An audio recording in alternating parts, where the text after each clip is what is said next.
하나님의 말씀을 보시겠습니다. 하나님의 말씀은 구약성경 역대상 4장 9절부터 10절 말씀까지를 제가 봉독해 드리겠습니다.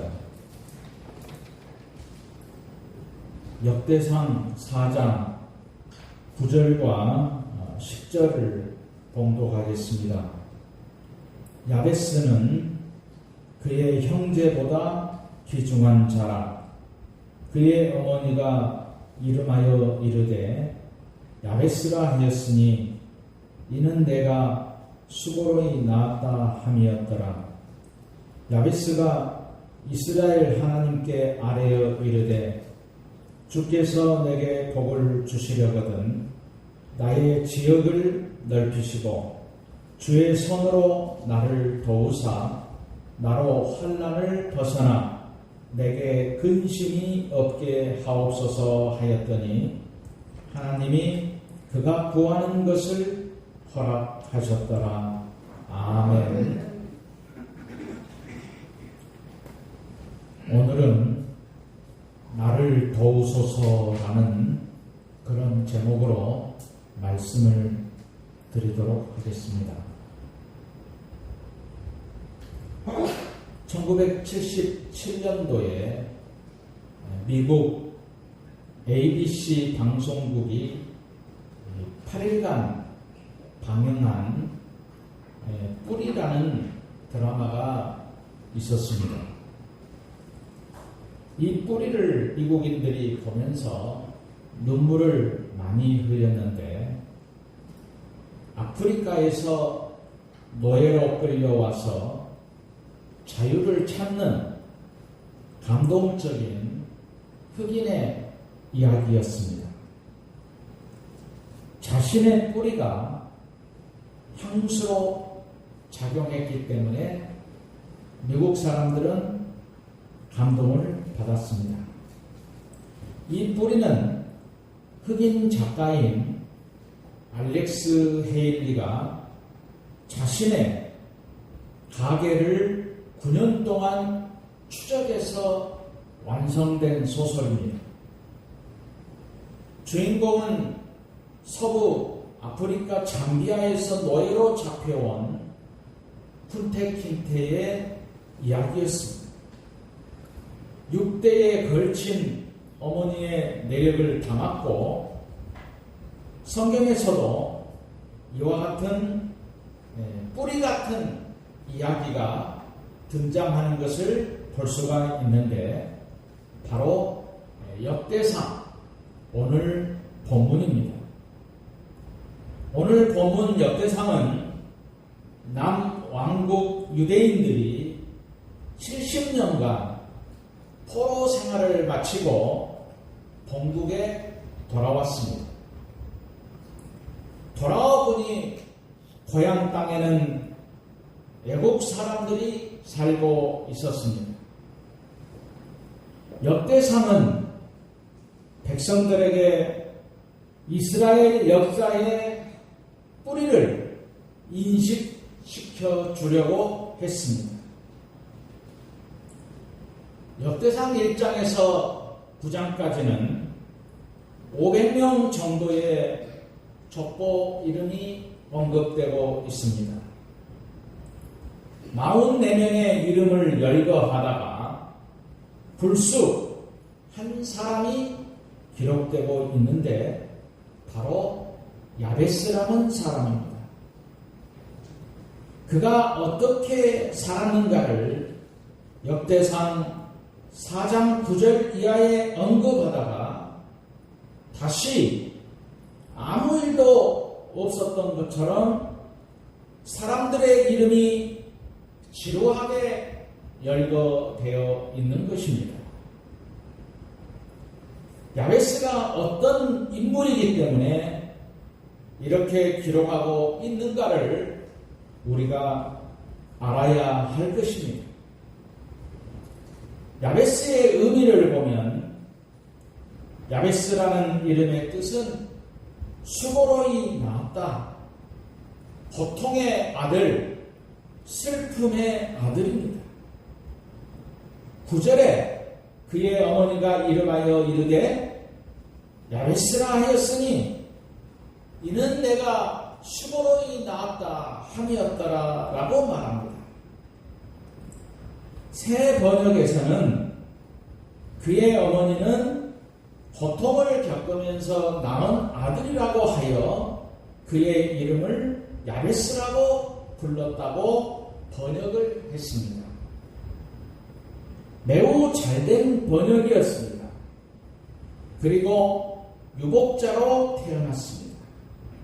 모든 아이가 어머니의 해산의 고통으로 태어납니다. 옛날의 출산은 거의 산모가 죽을 정도에서 겨우 태어나는 아이들도 있었는데 바로 야베스가 그렇게 태어났습니다. 그래서 수고로이 낳았다, 고통의 아들이다 라는 뜻을 지니고 있는 것입니다. 야베스는 정말 고통스러운 출생과 환경에서 성장했습니다. 그러면 오래전에 야베스만 그렇게 고통스러웠겠습니까? 아닙니다. 코로나19 속에서 살아가고 있는 오늘 우리들이 모두 고통 자체라고 생각할 수 있습니다. 지구촌은 기상이변으로 알래스카가 영상 19도까지 온도가 올라간다고 했습니다. 남부 텍사스는 영하 18도를 기록하고 있습니다. 지구가 이상현상을 보이고 있는 것입니다. 우리나라는 코로나로 인해서 자영업자들이 1년 사이에 23만 개가 폐업했다고 하는 것이고, 모이는 것이 중요한 우리 한국교회 역시 코로나로 큰 어려움을 경험하고 있는 것입니다. 오늘 우리가 겪는 고통이 바로 야베스의 고통, 바로 우리들의 고통입니다.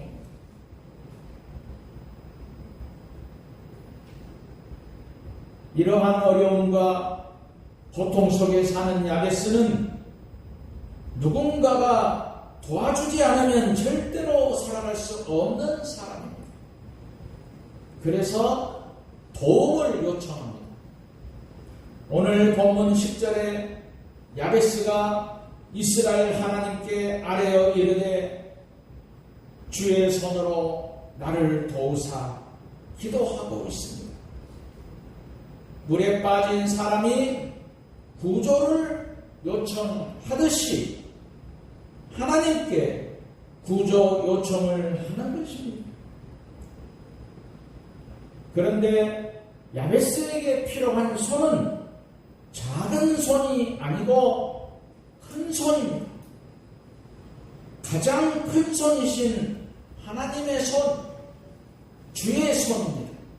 그래서 야베스는 주의 손으로 나를 도우소서라고 간절히 요청하고 있는 것입니다. 야베스는 슬픈 과거가 있습니다. 현재는 너무나 고달픈 생활을 하고 있습니다. 그리고 암담한 미래에 대해서 살아갈 용기가 나지 않았습니다. 그래서 하나님께 간절히 간구했습니다. 아레어를 번역하면 다급한 요구를 의미합니다. 야베스의 삶이 절망스러웠기 때문에 다급하고 간절했습니다. 영어 성경에는 절규하다라고 표현을 했습니다. 절규하는 기도지요. 아버지 복을 주십시오.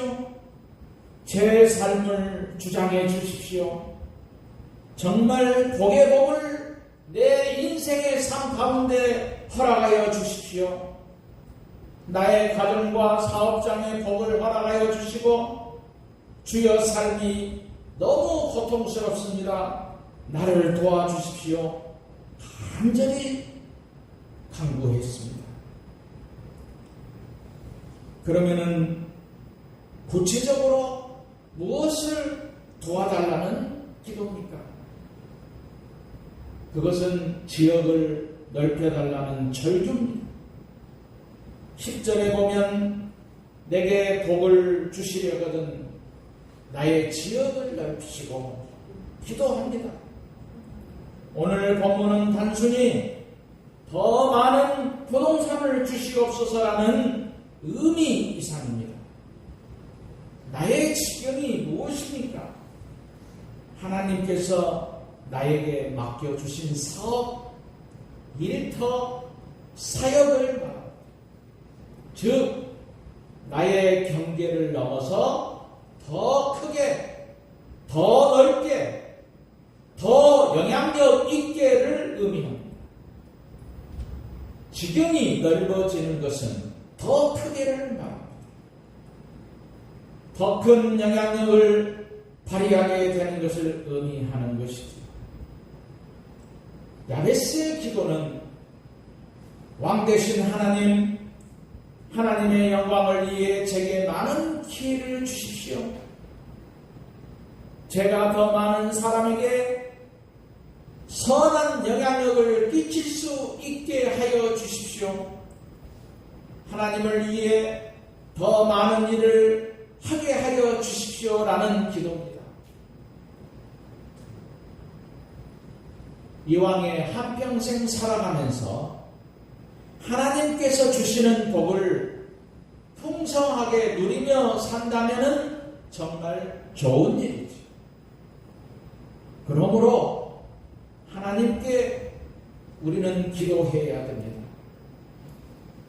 복의 근원이신 하나님, 나의 지경을 넓혀 주옵소서라는 기도가 바로 우리들의 기도가 되어야 됩니다.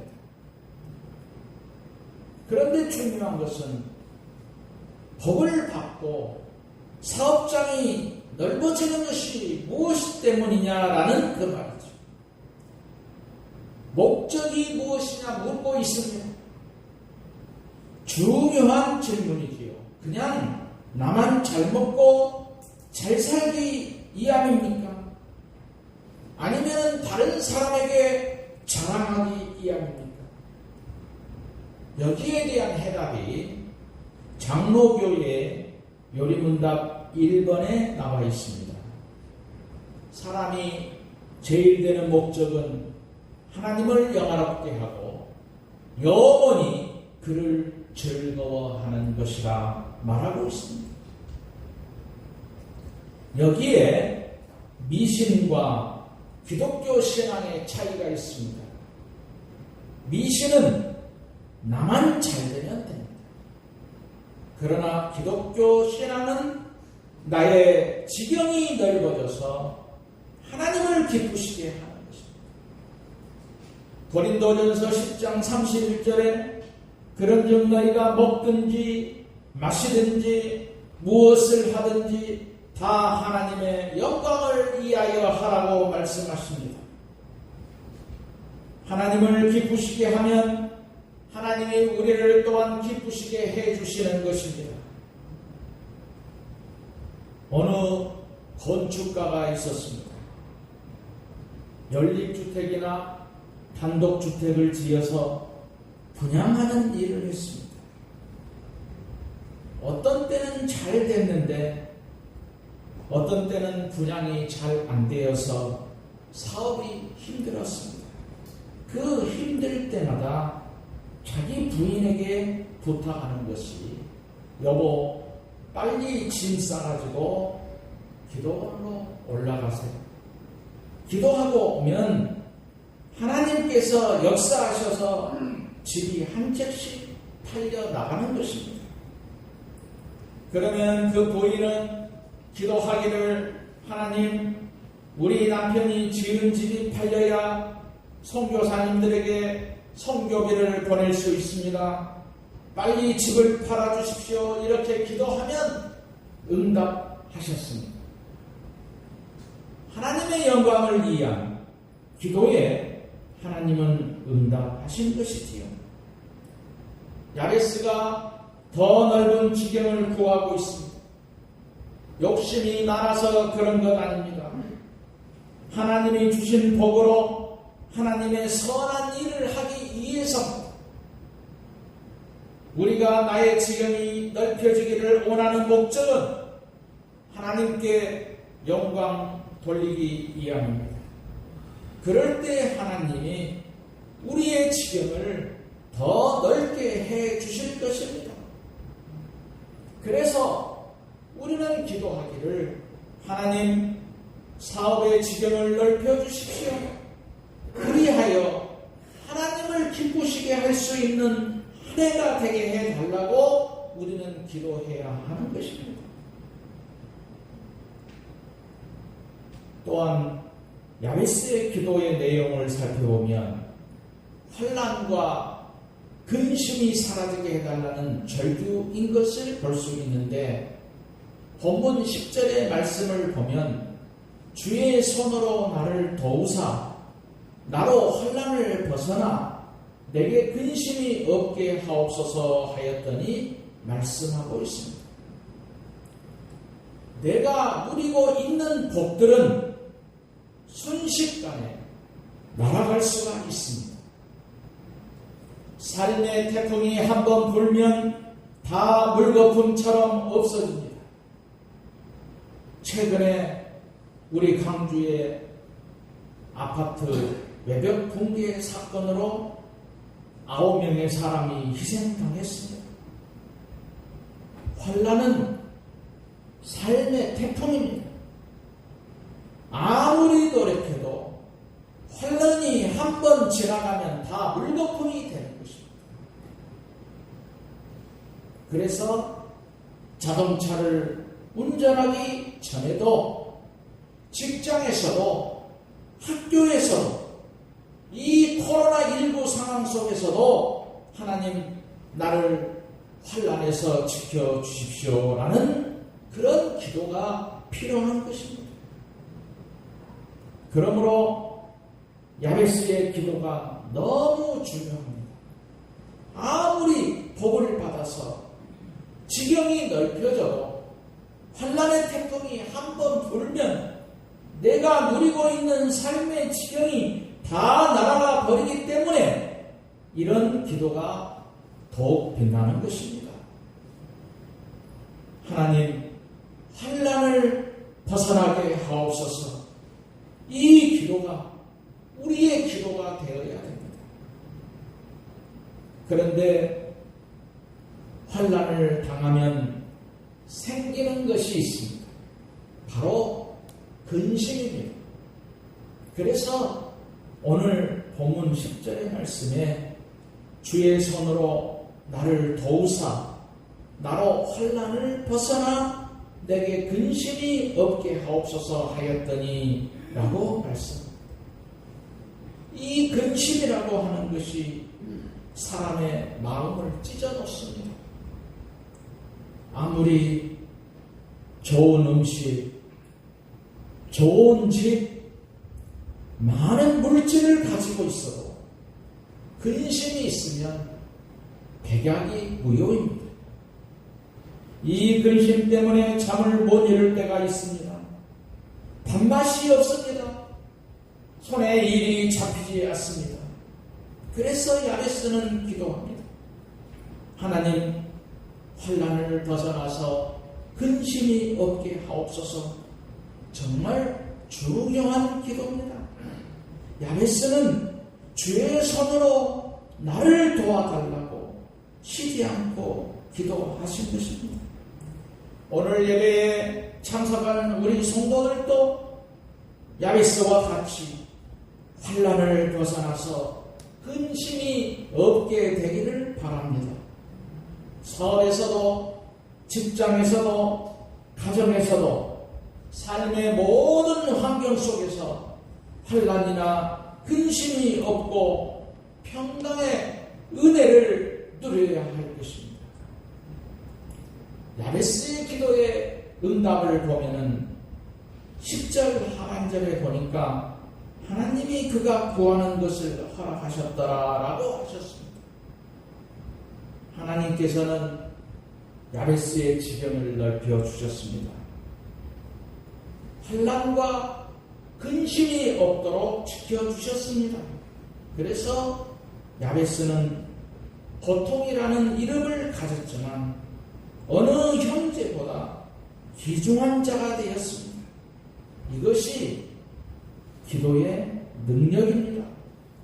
축복의 응답입니다. 그러면 우리가 이런 복을 주시는 하나님을 어떻게 경험할 수 있겠습니까?